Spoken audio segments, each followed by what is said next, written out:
UNTV live, हम हैं आपकी आवाज। नमस्कार, मैं हूं प्रगति पचोली। UNTV लाइव में आप सभी का स्वागत है। आज की हमारी ये रिपोर्ट एक ऐसे सवाल को लेकर है जो कि प्रदेश की धामी सरकार के लिए जी का जंजाल बनती जा रही है। हम बात कर रहे हैं जोशीमठ आपदा प्रभावितों की। जोशीमठ आपदा प्रभावितों का मुआवजा उत्तराखंड सरकार के लिए जी का जंजाल बनता जा रहा है। अपने को अधिक संवेदनशील साबित करने के लिए राज्य सरकार अब तक का सबसे बेहतर मुआवजा पैकेज देने का वादा तो कर रही है, लेकिन वह सबसे बेहतर पैकेज क्या होगा, यह तय करने में सरकार के पसीने छूट रहे हैं। दरअसल हाल ही में जिलाधिकारी चमोली की ओर से जोशीमठ के आपदा प्रभावितों के पुनर्वास एवं विस्थापन के लिए शासन को 3 विकल्प दिए गए हैं, जिस पर अमल करना सरकार के लिए किसी बड़ी चुनौती से कम नहीं है। तो चलिए सबसे पहले आपको बताते हैं कि आखिर जोशीमठ आपदा प्रभावितों के पुनर्वास एवं विस्थापन के लिए जिलाधिकारी चमोली की ओर से उत्तराखंड शासन को वह कौन कौन से विकल्प बताए गए हैं। जोशीमठ आपदा प्रभावितों के पुनर्वास एवं विस्थापन के लिए जिलाधिकारी चमोली की ओर से जो 3 विकल्प दिए गए हैं वह कुछ इस प्रकार हैं। पहला विकल्प, पहले विकल्प में प्रभावित भू भवन स्वामियों को वित्तीय सहायता प्रदान करते हुए वन टाइम सेटलमेंट किए जाने का प्रावधान है।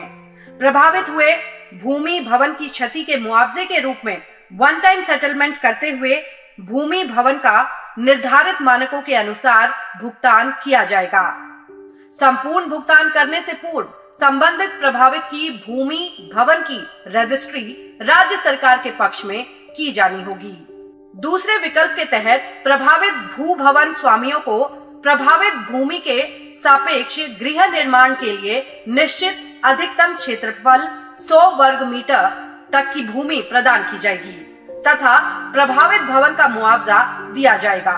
प्रभावित भू भवन स्वामियों को 100 वर्ग मीटर से अधिक की भूमि होने पर शेष भूमि का मानकों के अनुसार भुगतान किया जाएगा।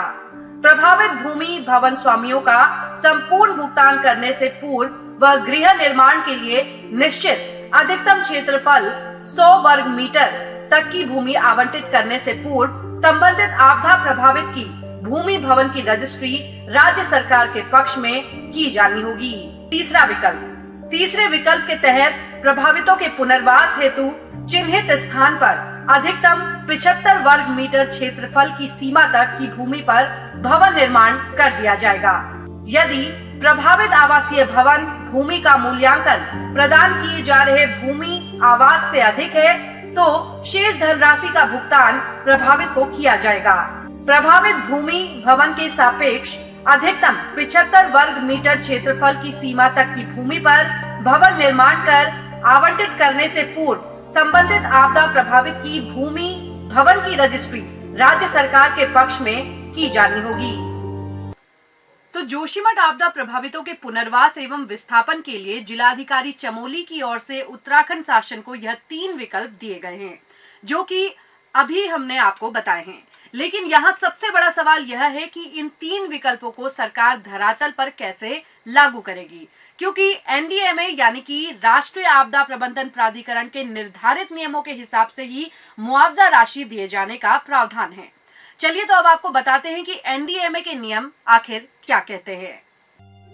NDMA यानी कि राष्ट्रीय आपदा प्रबंधन प्राधिकरण के नियमों में पूर्ण रूप से क्षतिग्रस्त आवासीय भवन का मुआवजा पहाड़ी क्षेत्रों में 1,30,000 रुपए प्रति घर और मैदानी क्षेत्र में 1,20,000 रुपए प्रति घर तय है।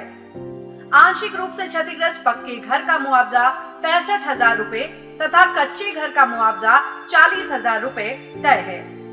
मानकों के साथ ही क्षतिग्रस्त झोपड़ी के लिए 8,000 रुपए तथा पशुओं के बाड़े के लिए 3,000 रुपए का मुआवजा तय है। इसी तरह बाढ़ की स्थिति में 3 सेंटीमीटर तक गाद हटाने के लिए अधिकतम 18,000 रुपए और न्यूनतम 2,200 रुपए तय किए गए हैं। जोशीमठ में बाढ़ नहीं आई, इसलिए गाद का सवाल ही नहीं, मगर वहां गहरी और चौड़ी दरारों के कारण खेत ही बेकार हो गए हैं। हल चलाते समय हल और बैल दोनों ही दरारों और गड्ढों में फंस सकते हैं। जमीन ही खिसक रही हो तो फिर खेत कैसे सुरक्षित रह सकते हैं। मुआवजे में बागबानी फसलों के लिए वर्षा सिंचित क्षेत्रों में 8,500 प्रति हेक्टेयर अधिकतम और 1,000 रुपए न्यूनतम तय है। इसी तरह सुनिश्चित सिंचित क्षेत्रों में अधिकतम मुआवजा 17,000 और न्यूनतम 2,000 रुपए है। 12मासी फसलों एग्रो फॉरेस्ट्री पर अधिकतम 22,500 और न्यूनतम 2,500 प्रति हेक्टेयर तय है। एरी, मलबरी और टसर के लिए 6,000 रुपए प्रति हेक्टेयर और मूंगा के लिए 7,500 प्रति हेक्टेयर तय है। एनडीएमए के नियम क्या कहते हैं यह अब आप जान चुके हैं, लेकिन सबसे बड़ा सवाल यह भी है कि जोशीमठ आपदा प्रभावितों के विस्थापन और पुनर्वास के लिए उत्तराखंड शासन की ओर से जो 3 विकल्प एनडीएमए को भेजे गए हैं, यदि एनडीएमए उसे स्वीकृति प्रदान कर भी देती है तो क्या प्रदेश की धामी सरकार जोशीमठ आपदा प्रभावितों को इस मुआवजे से संतुष्ट कर पाएगी? इस सवाल को लेकर हमने बात की वरिष्ठ पत्रकार और लेखक जय सिंह रावत से। चलिए आपको सुनाते हैं कि जय सिंह रावत का इस सवाल पर क्या कहना है। जो मानकों के हिसाब से, मानक क्या है? करोड़ों के लोगों की प्रॉपर्टी है। आपके मानक कुछ कम तो 15-20 लाख से कम तो किसी का मकान नहीं है। और उसके लिए मानक क्या है? पहाड़ के लिए 1,30,000 और मैदान के लिए 1,20,000। तो अगर किसी का 50 लाख का मकान है, उसको 1,30,000 आपने हमारे दिया और उसके बाद कह दिया कि आप ये लिख के देंगे कि इस प्रॉपर्टी सरकार के नाम हो जाएगा, इसका मतलब वो बेदखल हो गया। किस आधार पर आप मुआवजा देंगे? क्षतिग्रस्त के आधार पर देंगे और पूर्ण क्षतिग्रस्त या आंशिक क्षतिग्रस्त के आधार पर ही तो आपने मुआवजा देना है। दरार के हिसाब से तो नहीं होगी, कितने सेंटीमीटर दरार है, कितनी गहरी दरार पर तो कोई स्पेसिफिकेशन है नहीं।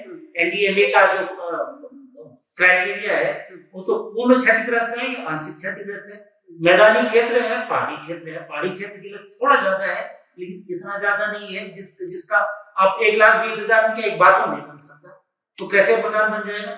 और आप जो मकान बना के देंगे, मकान पता नहीं क्या उनकी क्या किस कॉस्ट पर होगी।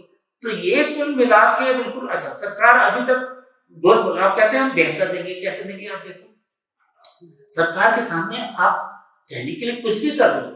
आज आपने जोशीमठ के लिए कोई पैमाना तय कर दिया, तो वही कल क्या कहते हैं दूसरी कुंवारी गांव है इधर पिंडर घाटी में वो धसेगा, या दूसरा झरिया गांव है वो घिस गया, या दूसरा आपका कर्णप्रयाग है, जहां भी है पैमाना तो एक ही होगा ना। राज्य सरकार जोशीमठ के लिए अलग, कर्णप्रयाग के अलग और पिंडर घाटी के अलग और पिथौरागढ़ के लिए अलग तो नहीं बना सकती है।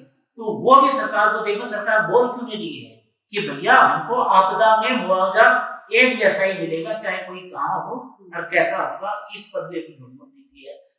तो अब आप समझ गए होंगे हमारी इस रिपोर्ट को देखकर कि आखिर हमने शुरुआत में यह क्यों कहा था कि जोशीमठ के आपदा प्रभावितों को मुआवजा देना प्रदेश की धामी सरकार के लिए जी का जंजाल बनती जा रही है। अब देखना यह होगा कि आखिर धामी सरकार किस विकल्प को चुनकर जोशीमठ के आपदा प्रभावितों तक मुआवजा पहुंचाती है और वो आखिर मुआवजा राशि कितनी होती है। हमारी ये रिपोर्ट आपको कैसी लगी ये हमें कमेंट कर जरूर बताइएगा। साथ ही साथ हमें लाइक, सब्सक्राइब और फॉलो करना ना भूलें। नमस्कार।